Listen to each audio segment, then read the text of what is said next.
आप देख रहे हैं पहरेदार आंखें। शुरुआत करते हैं खबर की। देश भर में राजनीतिक उथल पुथल की घटनाएं तो आम बात हैं। यहाँ पर कब दिल मिल जाएं और कब दल बदल जाए, और कब दल मिल जाएं और दिल बदल जाएं, ये भी आम बात ही है। उत्तर प्रदेश में भी अक्सर इसी तरह की राजनीतिक घटनाएं देखने को मिल चुकी हैं, जहां भारतीय जनता पार्टी और बसपा साथ में मिलने के बाद सरकार बना चुकी है। वहीं एक बार बसपा कांग्रेस का गठबंधन हुआ, इसी तरह से समाजवादी पार्टी और बसपा का भी गठबंधन हो चुका है। हालांकि ये बात अलग है कि बसपा और सपा गठबंधन करने के बाद वर्ष 2019 में एक साथ लोकसभा का चुनाव लड़ी थी। इस गठबंधन के चलते बुआ और बबुआ की जोड़ी ने उत्तर प्रदेश में लोकसभा की 15 सीटें हासिल की थी, जिसमें से 5 समाजवादी पार्टी के खाते में आई थी, जबकि 10 पर बसपा ने कब्जा जमाया था। यहाँ पर ध्यान देने वाली बात यह है कि जब ऊपरी लेवल पर यानी 2 पार्टियों के अलग अलग मुखिया एक साथ एक मंच पर आते हैं, तो कहीं ना कहीं जो निचले स्तर के वर्कर होते हैं उनमें भी वो दूरियां खत्म होने के बाद नजदीकियां बढ़ जाती हैं। और जब गठबंधन टूट जाता है, दल अलग अलग हो जाते हैं, तो कहीं ना कहीं देखने को ये मिलता है कि जो निचले स्तर के पदाधिकारी या वर्कर होते हैं उनमें भी अपने नेताओं की तरह वो धार नहीं हो पाती और एक दूसरे से दूरियों को लेकर ही समझौता करना पड़ता है। राजनीतिक स्तर तक तो ये बात कुछ हद तक ठीक दिखाई देती है, लेकिन अगर ये दूरियां रिश्तेदारी में बदल जाएं तो शायद किसी को कोई एतराज़ हो, लेकिन बसपा के अंदर ऐसा ही कुछ हुआ है। जी हाँ, हम बात कर रहे हैं उत्तर प्रदेश की राजनीति के केंद्र रहे रामपुर। अब बात कर लेते हैं राजनीतिक उस मुद्दे की। ये सुरेंद्र सिंह सागर हैं, जो लंबे समय से यानी वर्ष 1995 से बसपा से जुड़े हैं, और जब उत्तर प्रदेश में बहन कुंवारी मायावती की अगुवाई में चौथी बार उत्तर प्रदेश की सत्ता बसपा के हाथ में आई थी, तो ये राज्य मंत्री बने थे। जिस तरह से रामपुर में कांग्रेस की पहचान नवाब या नवाब खानदान से होती है, ठीक उसी तरह से जिस तरह से समाजवादी पार्टी की पहचान आजम खान के नाम से होती है। इसी कड़ी में अगला नाम भारतीय जनता पार्टी के मुख्तार अब्बास नकवी का है, जिनसे रामपुर के लोग बेपनाह मोहब्बत और प्यार करते हैं। साथ ही छोटा हो या बड़ा हो, हर वो शख्स, हर वो भाजपाई मुख्तार अब्बास नकवी को सम्मान भरी नजर से देखता है। ऐसा ही कुछ रुतबा पूर्व राज्य मंत्री सुरेंद्र सिंह सागर का बसपाइयों के बीच में भी देखने को मिलता है। बसपा को रामपुर में एक बेहतरीन पहचान दिलाने वाले सुरेंद्र सिंह सागर इस समय राजनीति का शिकार हो गए हैं, और उनको बसपा सुप्रीमो मायावती के निर्देश पर निष्कासित कर दिया गया है, जिसके बाद उनके समर्थकों में खासा रोष देखने को मिल रहा है। उनके निष्कासन के पीछे एक अलग कहानी है। जिस तरह से दानिश अली के निष्कासन की कहानी अलग थी, लेकिन पूर्व दर्जा राज्य मंत्री सुरेंद्र सिंह सागर की कहानी इससे काफी अलग है। दरअसल उन्होंने अपने बेटे अंकुर सागर की शादी काफी समय पहले समाजवादी पार्टी के विधायक त्रिभुवन दत्त की बेटी सुमन दत्त से तय की थी। दोनों के विवाह की तारीख 26 नवंबर तय हुई थी, लिहाजा शादी के कार्यक्रम को लेकर कार्ड भी छपवाए गए थे, जिसमें सुरेंद्र सिंह सागर का नाम बसपा नेता के रूप में लिखा गया था। ठीक उसी तरह से त्रिभुवन दत्त का नाम समाजवादी पार्टी के नेता रूप में छपाया गया था। बारात 2 दिन के लिए अंबेडकर नगर पहुंची, जहां पर बारातियों का स्वागत वधू पक्ष की ओर से किया गया।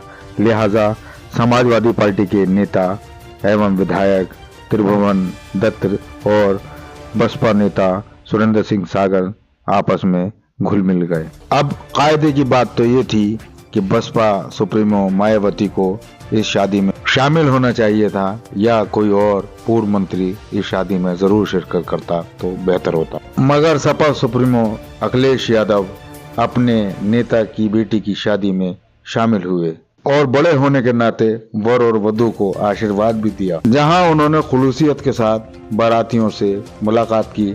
ठीक इसी तरह से उन्होंने अपने नेता के समधी यानी बसपा नेता सुरेंद्र सिंह सागर से भी बातचीत की।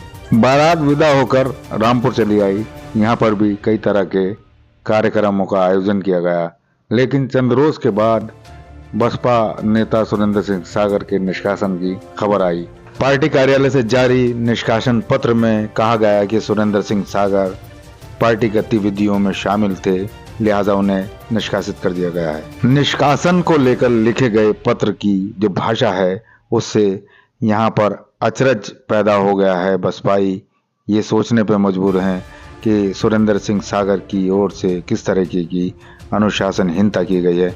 लिहाजा कहीं ना कहीं स्थानीय बसपाइयों में रोज देखने को मिल रहा है और इस्तीफों की बौछार लग चुकी है। निष्कासन के मुद्दे पर क्या कुछ कहते हैं पूर्व राज्य मंत्री सुरेंद्र सिंह सागर, आइए सुनाते हैं आपको। मंत्री जी, क्या हुआ है आज जो ये बताया गया कि आपका निष्कासन हुआ है, क्यों हुआ और क्या वजह है? देखिए, इस पूरे घटनाक्रम में जो जानकारी मिली है तो बेटे की शादी का रिसेप्शन 3 दिसंबर को ओपल होटल में था। 2 दिसंबर को पार्टी के जो मेन कोऑर्डिनेटर थे वो बहन जी के पास गए थे, उन्हें बुलाया था किसी और काम से। तो वहाँ चर्चा ये भी हुई कि उनके बेटे की शादी सपा विधायक की बेटी से हुई है। इस पे जो उनके सलाहकार थे उन्होंने बार बार बहन जी से इस बात को रिपीट किया। तो बहन जी ने कहा कि ठीक है, अगर ऐसी बात है तो आप लोग शादी में मत जाना। लेकिन चूँकि यहाँ हमारे तरफ से निमंत्रण था, लोगों को कार्ड पहुँचे हुए थे और सबसे पारिवारिक संबंध है, तो अधिकतर संख्या में लोग आए थे। यहाँ के वर्तमान के जिलाध्यक्ष के द्वारा ये शिकायत भेजी गई कि बहन जी के आदेश का पालन न करते हुए लोग शादी में पहुँचे हैं। इस बात को कोऑर्डिनेटरों ने बड़ा चढ़ा के पेश किया और इस तरह की कार्रवाई को अंजाम दिलवाया। क्या मानते हैं आपकी समाजवादी पार्टी से जो आपके बेटे का रिश्ता हुआ है तो उसका कहीं खामियाजा आपको भुगतना पड़ा है? इसमें खामियाजे की कोई बात नहीं है, क्योंकि हम तो बहुजन मूवमेंट के विचारधारा के व्यक्ति हैं। समाज के लिए संघर्ष आगे भी करते रहेंगे।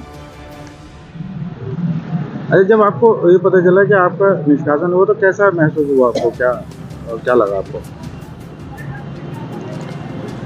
देखिए, पार्टी कोई भी हो, हाईकमान का फैसला सर्वोपरि होता है।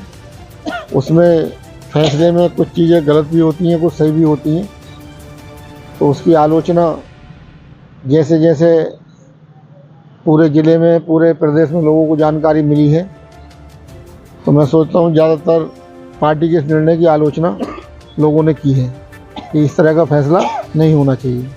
कितने टाइम तक आप बीएसपी में रहे हो, कितनी बार चुनाव लड़े हैं बीएसपी में? देखिए, 1995 में मैंने सक्रिय रूप से राजनीति शुरू की थी और ज़िले में, मंडल में, जोन में कोई ऐसा पद नहीं बचा है जिस पे मैंने रह कर काम नहीं किया है। 2 बार विधानसभा का चुनाव भी लड़ा हूँ मैं, 2002 में और 2022 में। सरकार में राज्य मंत्री का पद भी रहा है मेरे पास और 4 बार मैं जिलाध्यक्ष रहा हूँ। मंडल कोऑर्डिनेटर, जोन कोऑर्डिनेटर की ये महत्वपूर्ण जिम्मेदारी मैंने लगातार निभाई है और पार्टी के लिए काफ़ी संघर्ष किया है। उत्तराखंड के प्रभारी भी रहे? उत्तराखंड का प्रभारी, प्रदेश प्रभारी भी मैं रहा हूँ। तो अब क्या मैसेज है, क्या रणनीति रहेगी अब आगे इस कदम के खिलाफ? देखिए, हमारे जो पार्टी में आस्था रखने वाले, जो चाहने वाले कार्यकर्ता हैं, उनसे राय मशवरा करके जैसी सबकी सहमति होगी आगे का कदम उठाने का काम किया जाएगा। अच्छा, क्या लगता है आपको कि आप दोनों समझे बीएसपी में हैं थे और वो समाजवादी पार्टी में आपके मतलब बेटे के ससुर, तो ये बात कहीं ना कहीं खाली ये पार्टी की पदाधिकारियों से? हाँ, ये पार्टी के जो एक चमचा टाइप के कोऑर्डिनेटर हैं उन्हें ये बात नागवारा गुजरी कि इस तरह से इनकी शादी हुई है, तो माननीय बहन जी को गुमराह करने का काम कोऑर्डिनेटरों ने किया है। कोई बात ऐसी बहन जी से कहना चाहें वो मीडिया के माध्यम से? देखिए, बहन जी से तो मेरी ये अपील है कि इस तरह के निर्णय लेने से जो बहुजन समाज पार्टी राष्ट्रीय स्तर की पार्टी थी वो धीरे धीरे ख़त्म होती जा रही है। और सबसे ज़्यादा नुकसान बहन जी के साथ साथ समाज के उस वर्ग को नुकसान हो रहा है जो बहुजन समाज पार्टी को वोट देते हैं और सपोर्ट करते हैं और आर्थिक सहयोग करते हैं। वो लोग आज पूरी तरीके से पूरे देश में और प्रदेश में मायूस हैं। जिस तरह के बहन जी निर्णय ले रही हैं, इनकी आलोचना हर स्तर पर होती है। अगर बहन जी के निर्णय सही हो जाए तो बहुजन समाज पार्टी जो देश की तीसरे नंबर की पार्टी है वो नंबर 1 की बन सकती थी। खबरों का सिलसिला जारी है, देखते रहिए आप पहरेदार आंखें।